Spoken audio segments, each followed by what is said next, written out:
Plaintiffs in the Colorado Trump ballot ban case are requesting the Supreme Court expedite its review of an appeal filed by the state's Republican Party.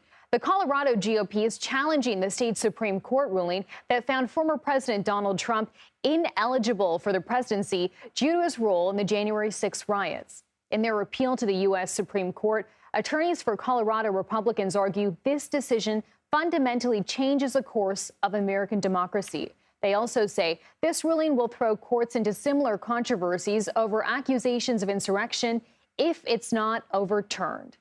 In last week's 4-3 decision, Colorado's highest court found Trump cannot hold public office under the Constitution's so-called insurrection clause. This marked the first time a court determined a presidential candidate to be ineligible for the White House under this provision. CBS News campaign reporter Katrina Kaufman joins us now to discuss. Katrina, where does this case stand right now, and what happens next?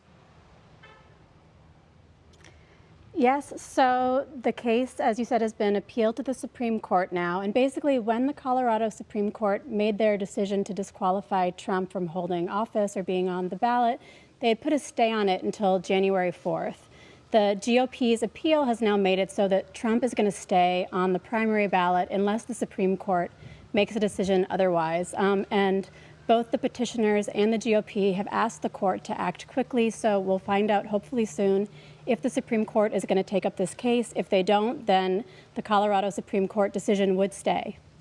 And I want to ask more about that because just yesterday, the Michigan Supreme Court actually rejected a bid to remove former President Trump from the state's ballot. So why did this court reach a totally different decision from Colorado?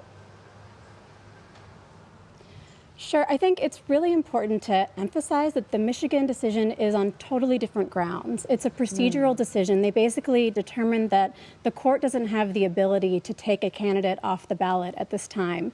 It's really up to the party to put forward their nominee for the primary ballot. And in Michigan, the petitioners can revisit this before the general election. So this wasn't a decision on the merits. They didn't make any determination about whether Donald Trump engaged in insurrection. They just said that they can't take him off the ballot at this moment in time.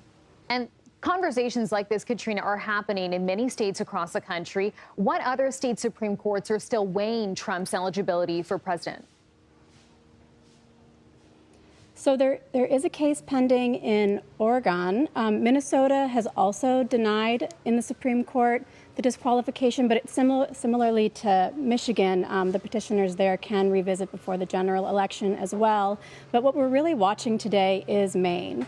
In Maine, there's a quirk in the law where the Secretary of State actually makes this determination initially. So voters petitioned to the Secretary of State. She held hearings a few weeks ago, and we've heard that probably sometime tonight we're going to find out what her decision is. Okay, a really fascinating process here. Katrina Kaufman, thanks for breaking this down for us.